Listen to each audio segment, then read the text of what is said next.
अखिलपुर नाम का एक गांव था जहां पर दामिनी नाम की एक बच्ची रहती थी। ये बच्ची बचपन से ही अपने पिता के साथ निशानेबाजी के खेल खेलती थी। एक दिन दामिनी अपने पिता के साथ गुलेल से निशाना लगाना सीख रही थी। बाबा, मेरा निशाना पहले ही इतना अच्छा है, तो आप मुझे फिर क्यों निशाना लगाना सिखा रहे हैं? हाँ बेटा, अच्छा तो है, पर जिस चीज में तुम अच्छे हो उसका अभ्यास और ज्यादा करना चाहिए। अभिमान आने पर निशाना कमजोर हो जाता है। तब भी बाबा, अगर मेरा निशाना पहले से ही अच्छा है तो मेरे निशाने में चूक नहीं होगी।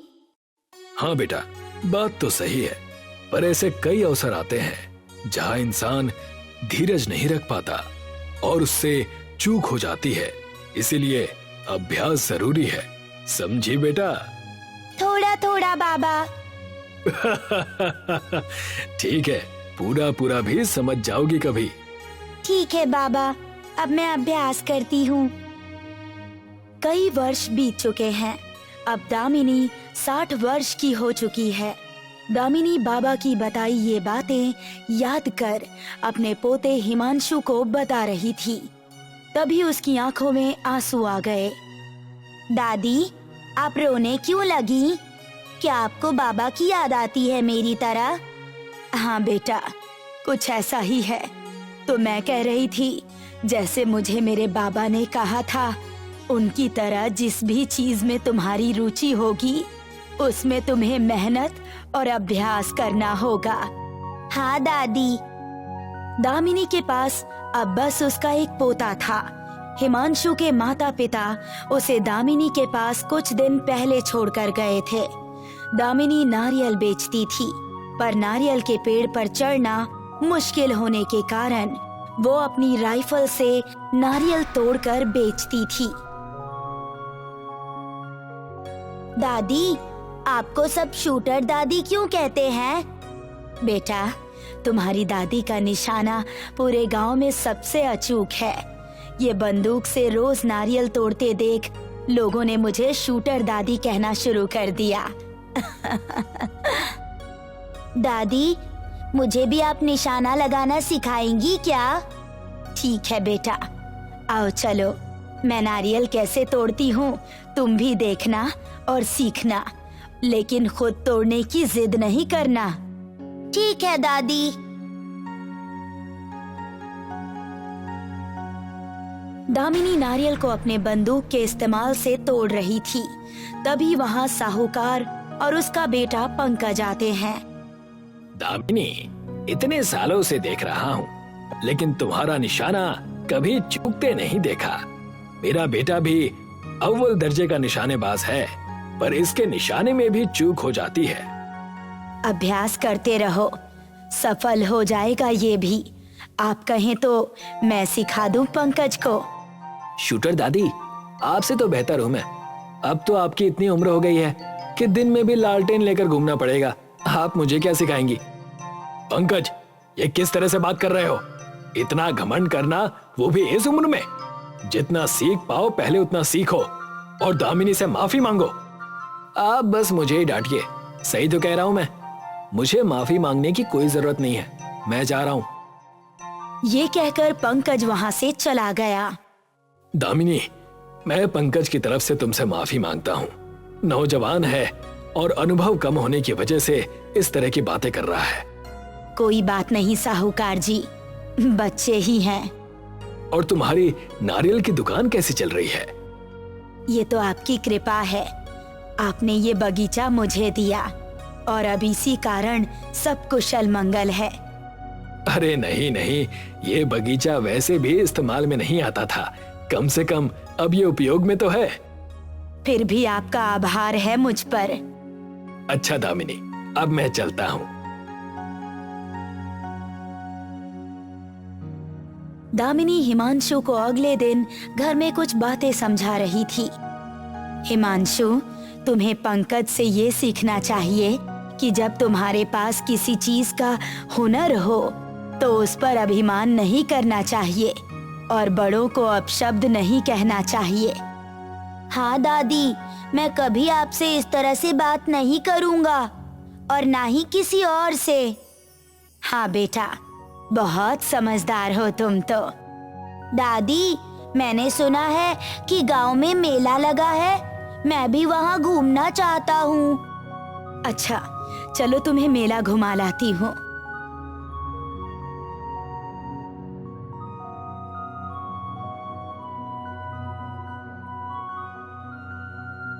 दादी, वो देखिए, वहाँ सही निशाने लगाकर गुब्बारे फोड़ते हैं और इनाम भी मिलेगा। आप भी खेलिए ना दादी। अच्छा, बिल्कुल, आओ तुम भी देखो शूटर दादी का निशाना। दुकान पर पहुंचते ही वहाँ पंकज भी आ जाता है। अब आपकी उम्र हो चली है शूटर दादी, देखना कहीं हाथ ना कांपने लगे। बढ़िया मजाक कर लेते हो। देखिए, ऐसे लगाते हैं निशाना। पंकज 5 में से 4 गुब्बारे फोड़ देता है और दामिनी को एक घमंड भरी मुस्कान दिखाते हुए ऐसा कह रहा हो मानो इसे कहते हैं निशाना लगाना। वाह, तुम्हारा निशाना तो बहुत बढ़िया है। लाओ, अब मेरी बारी। दामिनी देखते ही देखते 5 गुब्बारे फोड़ देती है। वाह दादी, आपसे अच्छा निशानेबाज कोई नहीं है। बहुत बोलता है, वो तो बस मेरा हाथ फिसल गया था, वरना तुम्हारी शूटर दादी मुझसे ना जीत पाती। कोई बात नहीं, बस खेल ही तो है, इसमें इतना क्यों आग बबूला हो रहे हो? बच्चे की बात इतनी बुरी लग गई क्या? ये अच्छा नहीं हुआ। अभी तो मैं जा रहा हूँ, लेकिन तुम्हें मेरा मजाक उड़ाने की कीमत चुकानी होगी। दामिनी ने अपने इनाम के पैसे लिए और वहां से हिमांशु को लेकर चली गई। पंकज वहां से सीधे अपने पिता के पास चला गया। पापा, ये सब आपकी गलती है। उस शूटर दादी पर उपकार किया है, फिर भी वो मेरा मजाक उड़ाने से बाज नहीं आती। बात क्या है पहले ये तो बताओ।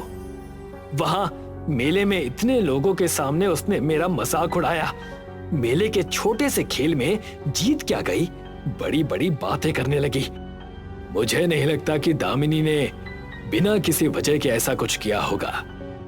आप तो बस उन पर विश्वास कीजिए। वैसे भी उस शूटर दादी को इस महीने वाली प्रतियोगिता में पता चल ही जाएगा। तब बेटा प्रतियोगिता का इंतजार करो और अभ्यास करो। मुझे अभ्यास करने के लिए और कुछ नई चीजें खरीदने के लिए पैसे चाहिए। जैसा ठीक लगे वैसा करो, बस छल करने की कोशिश मत करना। जब इतना अभिमान है तो जीत कर दिखाओ अपने बल पर। 1 हफ्ता बीत चुका था। दामिनी के घर के दरवाजे पर दामिनी पंकज को देखकर उसे अंदर बुलाती है। क्या बात है पंकज, प्रतियोगिता आने वाली है सुना मैंने। उसकी तैयारी के लिए मुझसे कुछ सीख लेने आए हो? काहे की सीख? मुझे तुमसे कोई सीख नहीं चाहिए शूटर दादी। मैं बस ये कहने आया था कि इस बार आप भी प्रतियोगिता में भाग लीजिएगा। वहाँ दूध का दूध और पानी का पानी हो जाएगा। पर मैं क्यों भाग लूं? और मैं तुम्हारी बातें क्यों सुनूं? वो इसलिए क्योंकि तुम जिस बगीचे के नारियल बेचती हो ना, वो भले ही पापा ने तुम्हें दी हो, पर वो जमीन मेरे नाम पर है। फिर भी मैं तुम्हारी बात क्यों मानूं? मैं खुद साहूकार जी से बात कर लूंगी, वो तुम्हारा उपाय खुद ही कर देंगे। मैं उन्हें बेच चुका हूँ ताकि पापा अगर चाहे भी तो तुम्हें वापस ना कर सकें। इतना ही नहीं, उन पैसों से लोग भी बुला लिए हैं। तभी कुछ गुंडे घर में घुसकर हिमांशु को उठा कर ले जाते हैं। अरे अरे, ये क्या कर रहे हो? छोड़ो उसे, मैंने कहा छोड़ो। डरो मत, इसे कुछ नहीं होगा। बस भाग ले लो प्रतियोगिता में, और इस घटना के बारे में पापा से कुछ ना कहना, वरना समझ गई ना? ठीक है, मैं समझ गई। तुम बस कुछ मत करना। हाँ, अब ठीक है। अब हम चलते हैं, प्रतियोगिता में कुछ ही दिन बाकी हैं। ये कहकर सब वहाँ से चले गए। हे भगवान, ये क्या नया दुख आ गया। अब मैं क्या करूं? अब जीतने के अलावा कोई रास्ता नहीं है। अब हमें बच्चे का क्या करना है? इसे कहीं गुप्त जगह पर प्रतियोगिता तक छुपा दो। उसके बाद इसे लौटा देंगे। अगर इसे कुछ हुआ तो पिताजी मुझे घर से बेदखल कर देंगे। और अगर दामिनी जीत गई तो? उसका उपाय मैंने सोच लिया है। ये जड़ी बूटी लो, प्रतियोगिता से पहले दादी के खाने या पानी में इसे मिला देना। इस जड़ी बूटी से क्या होगा? ये आंखों को कुछ देर के लिए ओझल कर देती है। अभिमंत्रित है ये। दामिनी बगीचे में नारियल के पत्ते गिराकर अभ्यास कर रही थी। तभी साहूकार आता है। अरे दामिनी, तुम ये पत्तों पर क्यों निशाना लगा रही हो? बस यूं ही अभ्यास ही कर रही थी। इस बार प्रतियोगिता में भाग जो लेना है। अच्छा, तो तुम सच में भाग ले रही हो? मैंने पंकज से सुना तो मुझे विश्वास नहीं हुआ, पर तुमने तो भाग लेना छोड़ दिया था ना? हाँ, बस इस बार सोचा कि भाग ले लूं। तुम इतनी डरी हुई क्यों लग रही हो दामिनी? कोई बात है क्या? वो कुछ नहीं साहूकार जी। अच्छा ठीक है, मैं चलता हूँ, तुम अभ्यास करो। साहूकार के जाने के बाद दामिनी फिर अपने अभ्यास में लग जाती है और कुछ ही दिनों में प्रतियोगिता का दिन आ जाता है। आज अखिलपुर गांव की निशानेबाजी प्रतियोगिता में 2 भागीदार हैं। एक पंकज और दूसरी है शूटर दादी। दोनों को 100 मीटर दूर रखे सेब पर निशाना लगाना है। पंकज इशारा करता है और गुंडा शूटर दादी और पंकज को पानी लाकर देता है। शूटर दादी और पंकज साथ खड़े होकर प्रतियोगिता की शुरुआत करते हैं। वाह, दोनों ने ही क्या निशाना लगाया है। 100 मीटर दूर रखे सेब को भेद दिया, जैसे कि वो सामने ही पड़ा हो।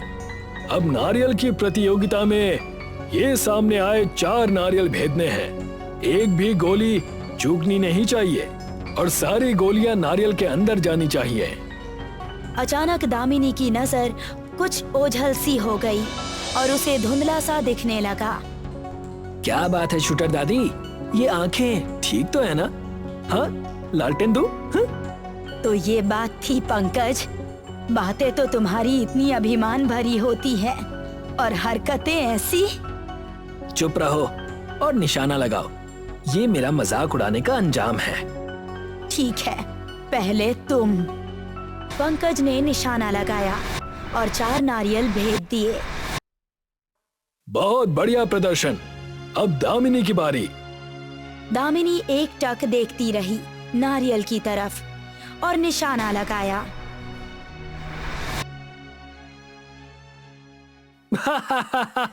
बस एक नारियल पर ही निशाना लगा पाई और बाकी के 3 निशाने गलत लगे और लोग इन्हें गांव की शूटर दादी कहते हैं। भला मजाक भी ढंग का किया करो यार। जरा रुको, वाह क्या प्रदर्शन है। ये क्या कह रहे हो, कैसा प्रदर्शन? सरपंच सबको नारियल दिखाता है कि पहली गोली के छेद से 4 गोलियां पार हुई हैं। ये देखकर सब के सब चौंक जाते हैं और खुशी से शूटर दादी का नाम पुकारते हैं। ये ठीक नहीं हुआ दामिनी, तुम भूल गई क्या हमारे पास कौन है? मैं ये जीत नहीं स्वीकारती। तभी वो साहूकार हिमांशु को लेकर आता है और दामिनी अपनी जीत उसके नाम कर दे, उससे पहले ही वो दामिनी की बात को काट देता है। रुको दामिनी, मुझे लगा ही था कि पंकज ने कुछ गड़बड़ की है। मैंने उस दिन तुमसे मिलने के बाद पता लगाया इसने गुंडे खरीदे थे। मैं हिमांशु को ढूंढकर यहाँ ले आया हूँ। दामिनी की आंखों में आंसू आ गए। ये कैसे हो सकता है? तुम्हारी आंखों को तो जड़ी बूटी वाली पानी से धुंधला हो जाना चाहिए था, तो तुमने इस तरह से निशाना कैसे लगा लिया? ये क्या कह रहे हो? मतलब गुंडे बुलाकर भी मन नहीं भरा, जो ये सब भी किया तुमने? इसमें कोई आश्चर्य की बात नहीं है। नारियल कहाँ रखा है ये देखने के बाद अगर मेरी आंखें पूरी तरह बंद भी हो जाती तब भी मेरा निशाना सात्विक ही रहता। मैंने अपना पूरा जीवन अभ्यास किया है, बिल्कुल वैसे जैसे मेरे बाबा ने सिखाया। तुम ये नहीं समझ सकते। तुम्हें इतना अभिमान भर गया था कि तुम इस हद तक गिर गए। मैं तुम्हें अपनी जायदाद से बेदखल करता हूँ। पंकज रोते हुए वहाँ से चला गया और शूटर दादी ने एक बार फिर साबित कर दिया कि कितने ही बड़े क्यों ना हो जाओ, अगर सफल होना है तो फिर अपने हुनर को हमेशा बढ़ाते रहो। एक गांव में सुधा नाम की बूढ़ी औरत रहा करती थी। उसके परिवार में उसका बड़ा बेटा निरंजन और उसकी बेटी शिखा ही थी। उसकी बेटी शिखा गांव में ब्यूटी पार्लर चलाया करती थी। एक दिन की बात है, सुधा सोकर उठी तो उसने देखा कि उसकी बेटी तैयार होकर कहीं जा रही थी। शिखा, इतनी सुबह सुबह तैयार होकर तुम कहाँ जा रही हो? अभी तो ब्यूटी पार्लर खोलने का टाइम भी नहीं हुआ। मैं ये शहर छोड़कर जा रही हूँ माँ, अब मुझे इस गांव में नहीं रहना। ये कैसी बात कर रही हो तुम? नहीं रहने से तुम्हारा क्या मतलब है? तभी सुधा का बेटा निरंजन वहां आकर बोला, शिखा, तुम बताते क्यों नहीं माँ को कि तुम ये शहर ही नहीं बल्कि देश भी छोड़कर जा रही हो, वो भी मेरे साथ। सुधा अपने बेटे की ओर देखकर बोली, बेटा, ये कैसी बातें कर रहे हो तुम? मैं सही कह रहा हूँ माँ, मुझे इन अनपढ़ गंवार गांव वालों के साथ नहीं रहना। आपसे मैं कई बार अपने मन की बात कह चुका था, लेकिन एक आप हैं जो इस गांव को छोड़ने के लिए तैयार ही नहीं है। इस गांव में मेरे पति की यादें बसी हैं। इस घर में मेरी आत्मा बसती है। मैं भला कैसे जा सकती हूँ? तो फिर आप अपनी यादों के सहारे ही इस गांव में रहिए, हमें नहीं रहना यहाँ।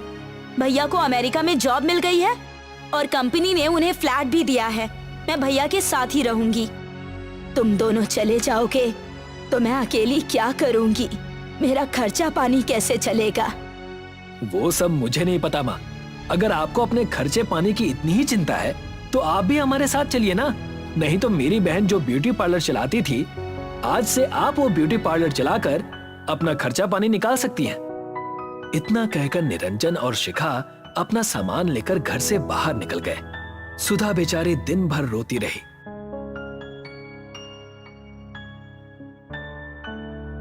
अगले दिन सुधा अपने आप से बोली, मेरे बच्चे अपने आप को समझते क्या है? इन दोनों को क्या लगता है कि उनके बगैर उनकी माँ अकेले नहीं रह सकती? शिखा शायद भूल गई कि उसने ब्यूटिशियन का कोर्स मुझसे ही सीखा था। मैं उससे बेहतर ब्यूटी पार्लर चलाकर दिखा सकती हूँ। इतना बोलकर सुधा अपने ब्यूटी पार्लर के दुकान में चली गई। दुकान के बाहर मोहिनी शायद शिखा का इंतजार कर रही थी। सुधा को देखकर वो चौंक गई। माँ जी, आप यहाँ पर क्या कर रही हैं? शिखा मेम साहब नहीं है क्या? शिखा अपने भाई के साथ इस देश को छोड़कर चली गई। आज से मैं ही इस ब्यूटी पार्लर को संभालूंगी। क्या तुम्हें मेरे साथ काम करने से कोई एतराज है? मुझे तो बस अपनी सैलरी से मतलब है। ब्यूटी पार्लर आप चलाओ या आपकी बेटी, मुझे कोई फर्क नहीं पड़ता।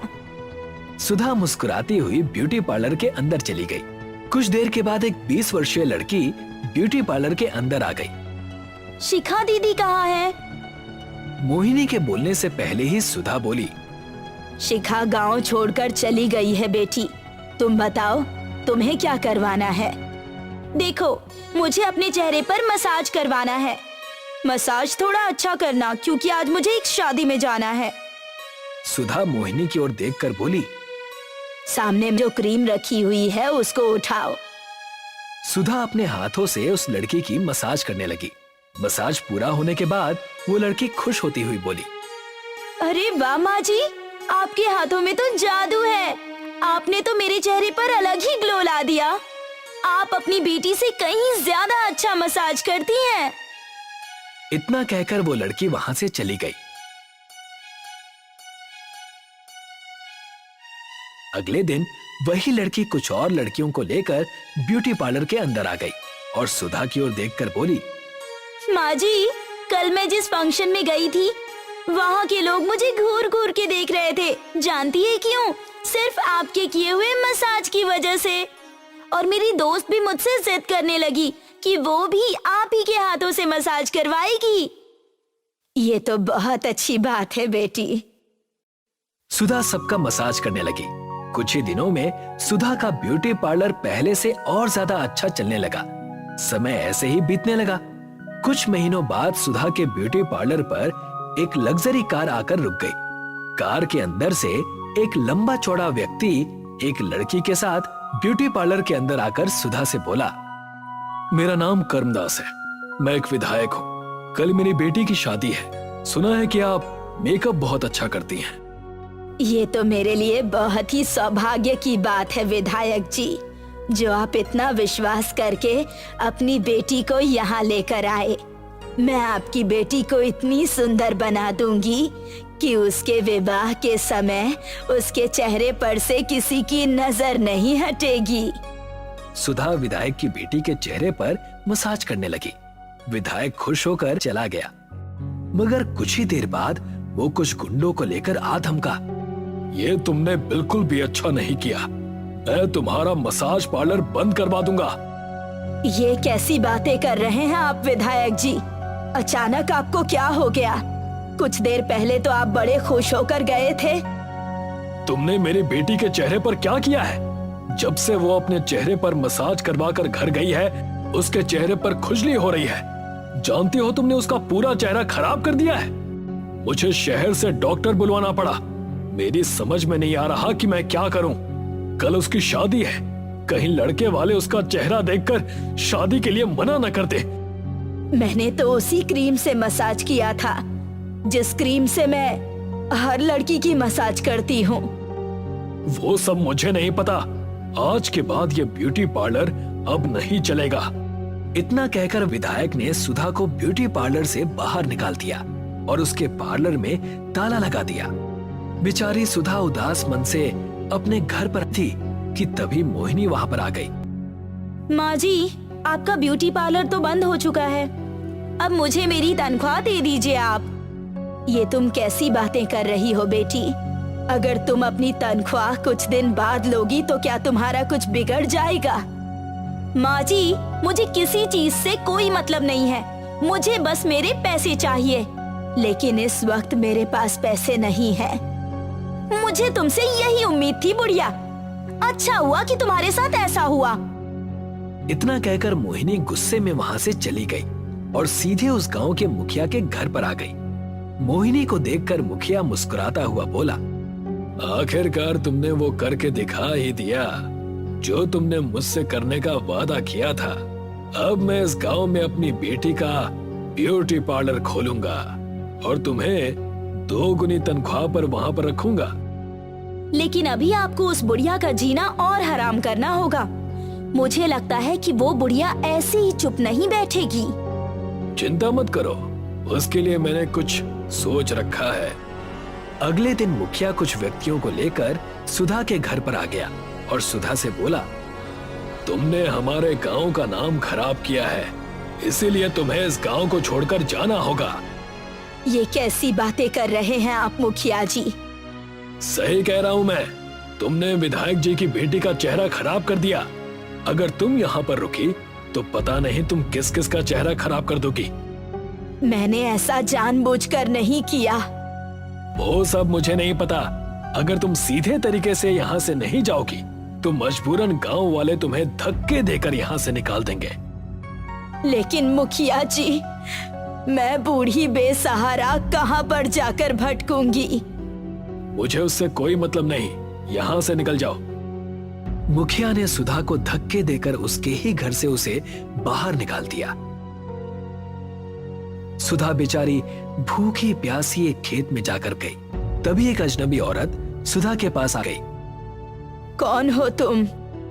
तुम्हें काफी देर से देख रही हूँ। तुम्हारे परिवार वाले कहाँ हैं? उस औरत की हमदर्दी देखकर सुधा की आंखों में आंसू आ गए। वो रोते हुए अपने साथ घटी घटना बताने लगी। देखो, तुम चाहो तो मैं तुम्हारी मदद कर सकती हूँ। इस गांव के हाईवे पर मेरा घर बना हुआ है। मैं भी किसी जमाने में ब्यूटी पार्लर चलाया करती थी, जो कि अब बंद हो चुका है। तुम चाहो तो उस ब्यूटी पार्लर को दोबारा चला सकती हो और मेरे घर पर भी रह सकती हो। मैं कुछ सालों के लिए ये गांव छोड़कर जा रही हूँ।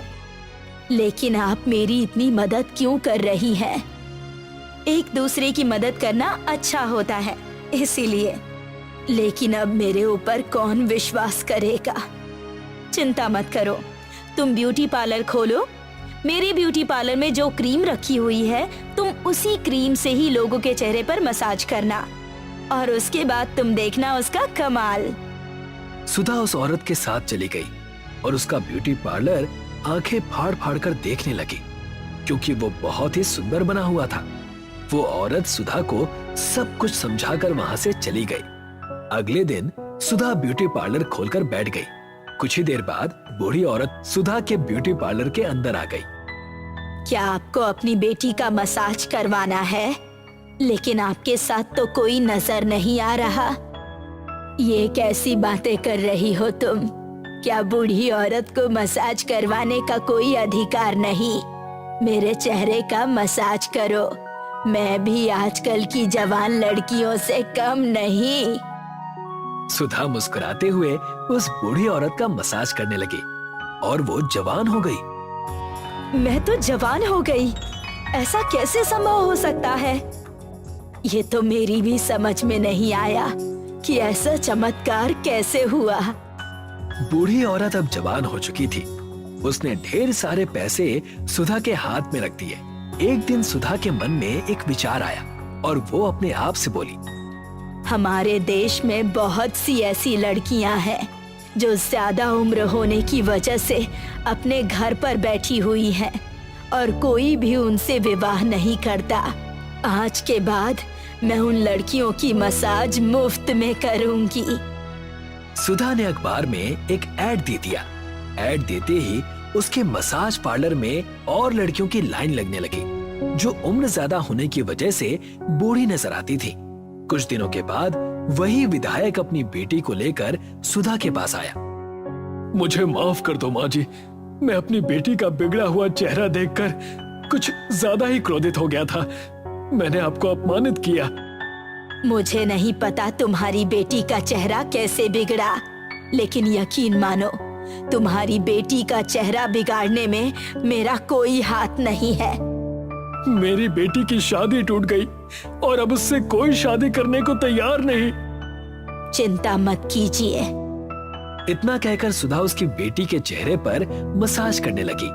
मसाज करते ही उसकी बेटी का चेहरा बिल्कुल ठीक हो गया।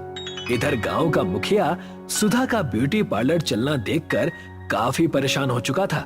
वो क्रोधित होते हुए मोहिनी की ओर देखकर बोला, आखिर ये सब कुछ हो क्या रहा है मोहिनी? मुझे खुद नहीं पता, बस इतना पता है कि बूढ़ी औरतें उसके पार्लर में जाती हैं और जवान होकर बाहर निकलती हैं। अरे उसने तो बहुत ज्यादा उम्र की औरतों को भी जवान करना शुरू कर दिया है। धीरे धीरे उसका नाम बढ़ता जा रहा है। अगर ऐसा ही हाल रहा तो वो दिन दूर नहीं जब उसका कद मुझसे भी बड़ा हो जाएगा। बड़ा हो नहीं जाएगा, बल्कि बड़ा हो चुका है। शायद आपको पता नहीं कि जिस विधायक की बेटी का चेहरा मेरी वजह से बिगड़ा था, कल उस बुढ़िया ने उसका चेहरा बिल्कुल सही कर दिया। आखिर उसके पास ये जादुई शक्तियाँ आई कहाँ से? पता नहीं। वो जिस जगह पर अपना ब्यूटी पार्लर चला रही है, वो जगह बरसों से बंद पड़ी हुई थी। सुधा वहाँ पर कैसे पहुँची, इसका किसी को कोई अंदाजा नहीं है और लोगों को इस बात से मतलब भी नहीं है, क्योंकि सुधा सबकी मदद कर रही है। मेरे पास एक तरकीब है। हमें इस रहस्य को जानने के लिए उसके ब्यूटी पार्लर के अंदर जाना होगा। तुम एक बहुत अच्छी ब्यूटिशियन हो। तुम मेरा और अपने चेहरे का ऐसा मेकअप करो कि हम दोनों बिल्कुल बूढ़े नजर आए। उसके बाद जाकर देखते हैं कि वो आखिर क्या चमत्कार करती है। वो दोनों बूढ़े का रूप लेकर सुधा के ब्यूटी पार्लर में चले गए। मैं बूढ़ा होने के साथ साथ बहुत ज्यादा बदसूरत भी हूँ। लोग मुझे ताने देते हैं। मैं चाहता हूँ कि आप मुझे जवान कर दे। मैं सिर्फ लोगों के चेहरे का मसाज करती हूँ। वो कैसे जवान हो जाती हैं, ये मुझे भी नहीं पता। वैसे तुम्हारे साथ में ये कौन है? ये मेरी पत्नी है। सुधा ने उन दोनों के चेहरे पर मसाज कर दिया, मगर उन दोनों के चेहरे पर कोई परिवर्तन नहीं आया। मेरा चेहरा तो बिल्कुल वैसा का वैसा ही है। मैं तो जवान ही नहीं हुआ। इसका मतलब तुम लोगों को धोखा दे रही हो। मैं तुम्हारी पुलिस में शिकायत करूंगी। इतना कहकर मुखिया और मोहिनी वहां से निकलकर घर पर आ गए। हम दोनों के चेहरे पर तो ऐसा कुछ भी नहीं हुआ मोहिनी। लगता है कोई दूसरा तरीका अपनाना पड़ेगा। अब इस मेकअप को साफ कर दो। सुधा अपने और मुखिया के चेहरे का मेकअप साफ करने लगी, मगर मोहिनी के लाख कोशिश करने के बावजूद मेकअप साफ नहीं हुआ। क्या हुआ मोहिनी, तुम्हारा मेकअप मेरे चेहरे से उतर क्यों नहीं रहा? मुझे नहीं पता मुखिया जी कि ये सब कुछ कैसे हुआ। मेरे भी चेहरे से मेकअप नहीं उतर रहा। ऐसा लग रहा है जैसे कि ये मेकअप हमारे चेहरे के अंदर बस गया हो। मुखिया और मोहिनी घबराकर सीधे सुधा के पास चले गए। मुझे माफ कर दो। मुझे भी माफ कर दीजिए। मेरी ही वजह से आपका ब्यूटी पार्लर बंद हुआ था। मैंने ही आपको खराब क्रीम दी थी, जिसकी वजह से विधायक जी की बेटी का चेहरा बिगड़ा। अब हम दोनों को प्लीज ठीक कर दीजिए। तुम दोनों यहाँ से जा सकते हो। शायद ईश्वर ने तुम्हें तुम्हारे कर्मों की सजा दी है। और रही बात जवान होने की, तो मैं सिर्फ लोगों का मेकअप करती हूँ। वो कैसे जवान हो जाती हैं मुझे भी नहीं पता। मोहिनी और मुखिया मुंह लटकाकर रोते हुए वहाँ से चले गए। तभी वहाँ पर एक तेज प्रकाश हुआ और वही औरत जिसने सुधा की मदद की थी सामने निकल कर आई। कौन हो तुम? मैं मेकअप की देवी हूँ। तुम्हें परेशान देखकर मैंने तुम्हारी सहायता की। तुमने जिस तरह से उन लड़कियों की सहायता की है जिनके रिश्ते नहीं हो पाए, मुझे तुम पर बहुत गर्व है। आज से ये ब्यूटी पार्लर तुम्हारा हुआ। इतना कहकर वो गायब हो गई।